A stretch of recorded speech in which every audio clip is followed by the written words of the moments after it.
je connais des gens qui ont genre 2000 abonnés, qui font plus de 10K par mois avec les produits digitaux. Bah, tu vas aller faire des réels où tu danses, tu vas attirer des gens qui sont amusés. Alors oui, tu auras 10 000 abonnés, mais c'est pas des clients.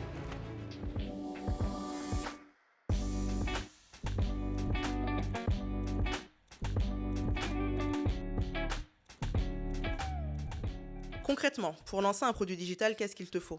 Il te faut ton idée, une idée pertinente. Ah oui, juste avant d'aller plus loin, souvent les gens pensent que le produit digital, c'est le petit truc que tu crées comme ça. Non, il faut vraiment le penser comme un business. D'accord. À qui je m'adresse, qu'est-ce que je vends, est-ce que j'ai une offre irrésistible ? En fait, c'est pas juste j'aime peindre et je vais faire des illustrations que je vendrai en digital. Qui t'a demandé ? Qui a besoin de ça ? Pourquoi ta peinture Pourquoi, tu vois ? Si tu as envie que ton produit digital fonctionne, pense-le comme un business et demande-toi vraiment, ok, j'aime ça, mais qui est la cible ? Il y a qui sur le marché ? Comment est-ce que je peux faire différemment ? Comment est-ce que mon offre peut être différente ? Etc., etc. Tu vois, typiquement, hier, j'étais avec une cliente qui vit ici et on parlera des difficultés. Ici. T'inquiète, c'est la deuxième partie, difficulté en Afrique. Voilà. Mais du coup, on discutait parce qu'elle vend un produit, elle a un produit digital. Et en gros, ce qu'elle propose, c'est du contenu... je crois que c'est aider les gens avec leur contenu Instagram, faire des vidéos, les aider à monter leur vidéo. Parce qu'il y a des gens qui font ça, des filtres Instagram aussi, j'ai vu, c'est un produit digital. Ça aussi, tu vois. Et elle, c'était en mode, je peux t'aider à faire du contenu, etc. Et elle me disait, mais ça a du mal à prendre et tout. Et quand je regarde son truc, je me dis, mais c'est généraliste. T'es comme toi, il y en a plein.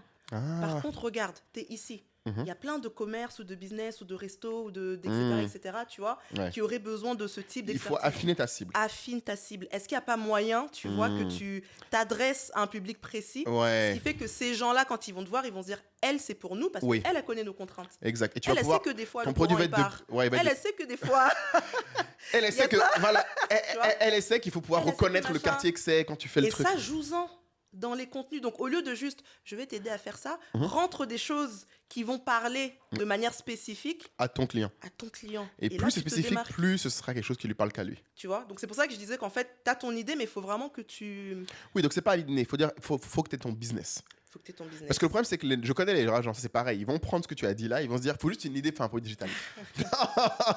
Non, il faut un business. Donc, c'est un besoin et une exécution. Exactement. Qui correspond à un produit digital que tu peux créer et qui est ton expertise. Donc, quelque chose qui te correspond à toi. C'est ça. Comme on dit product market fit, quoi. Exactement. Il faut que tu aies comme une start-up. On est en plein dedans. Il faut être comme une start-up. Faut que tu aies ton propre Maintenant, quand tu as ça, alors qu'est-ce qu'il te faut ? Il te faut une plateforme pour héberger ton produit digital. Il te faut un lead generator. Généralement, qu'est-ce qui est gratuit ? Les réseaux sociaux. Choisis en fait un endroit où tu peux attirer un maximum de clients. Ok. Il te faut alors la plateforme, les clients que tu attires. L'emailing est très important dans les produits digitaux. Donc, il te faut une plateforme d'emailing idéalement. Il te faut un élément pour vendre.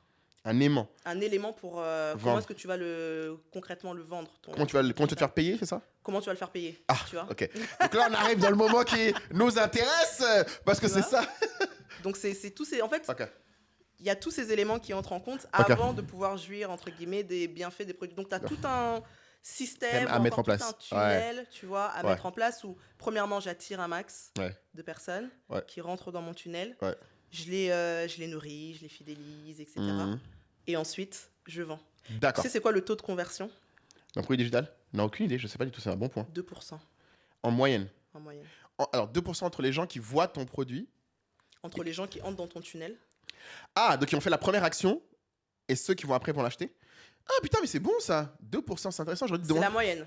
Après, les très bons peuvent monter à 5%, mais c'est autour de 2%, généralement. Ah, c'est très intéressant que tu dis ça parce que les gens ne savent pas. Ça, c'est, tu vois, voilà ton expertise que j'avoue, moi, j'aurais jamais su. Alors que j'ai déjà vendu des produits digitaux avec SOA, effectivement, j'ai pas forcément pensé. C'est vrai que les gens oublient, mais même avec Entrepreneur Sector Africa, à notre autre podcast, on vend des produits digitaux directement, sauf que je savais pas que ça s'appelait ça avant que tu m'expliques. C'est toi qui m'as fait remarquer. Tu m'as dit, mais Moulay, tu sais que c'est un produit digital, ça. Je fais, ah bon? Donc tu gagnes de l'argent de ton canapé, oui. C'est exactement. Et c'était un produit, donc un accès à un groupe Telegram, qui est un autre produit que tu peux vendre, pour un autre exemple pour les gens. Et ça m'avait fait. Ouais, faudrait voir entre le nombre de personnes qui. Ah, je sais. Non, mais je le connais de tête. C'est juste que moi, je sais que nous, on est à 6%. Mais je savais pas à quel point c'était bon. Ça veut dire que c'est très bon. Tu vois, et moi, j'étais en mode, faut qu'on s'améliore parce que putain, j'étais pas. Mais tu vois, arrête, parce que dans ma tête, j'étais en mode, moi, j'avais pris le ratio de conversion des apps, des applications, c'est du 10%. entre le nombre de gens qui téléchargent une application free et quelqu'un qui finit par convertir. J'étais 10, donc je mettais 1000 là-dessus. Mais tu me dis que les produits en tout cas, en moyenne, et vraiment là, je parle des personnes qui sont entrées déjà dans ton funnel. Donc, qui t'ont donné un email. C'est ça, en fait, qui ont fait une action d'intérêt. Une action d'intérêt.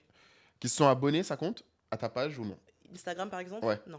Très bien. Ça, c'est un truc que les abonnés, du coup, c'est pas forcément un indicateur d'à quel point quelqu'un a de l'intérêt. Oh, hell no. Non, mais merci de le dire. Mais parce que, en fait, moi, je parle pour le peuple. Vous êtes là, vous à secouer vos grandes têtes d'experts, là. Mais explique aux gens pourquoi. Moi, je connais des gens qui ont genre 2000 abonnés, qui font plus de 10K par mois avec les produits digitaux. Wow. Et je connais des gens qui ont 100 000 abonnés qui galèrent à vendre. Le nombre d'abonnés sur les réseaux sociaux quand tu vends des produits digitaux, ça va déjà dépendre si tu es hyper niché ou en tout cas, tu as vraiment un contenu hyper intentionnel et hyper niché, etc. où tu sais que potentiellement, les gens qui viennent, c'est un potentiel client. Ouais. Tu vois. Sauf que maintenant, comme les gens ils veulent de la viralité, tu vas aller faire des réels où tu danses, tu vas attirer des gens qui sont amusés. Alors oui, tu auras 10 000 abonnés, mais ce n'est pas des clients.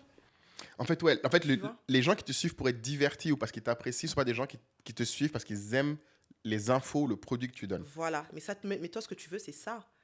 En fait, ce que tu veux, c'est que chaque abonné soit une personne qui est potentiellement intéressée par le produit que tu vendras. Alors, peut-être qu'il n'achètera pas le jour 1, peut-être pas le mois 1, mais peut-être dans 3. Moi, j'ai des clients qui m'ont dit ça fait 6 mois que je te suis. Que je te suis, que je regarde toutes tes masterclass, que je consomme. Ah, oui, parce que, en fait, chacun Et là, j'achète. C'est pour ça que j'avais vu quelque part qu'il fallait avoir différents produits aussi à offrir aux gens et différents trucs. Par exemple.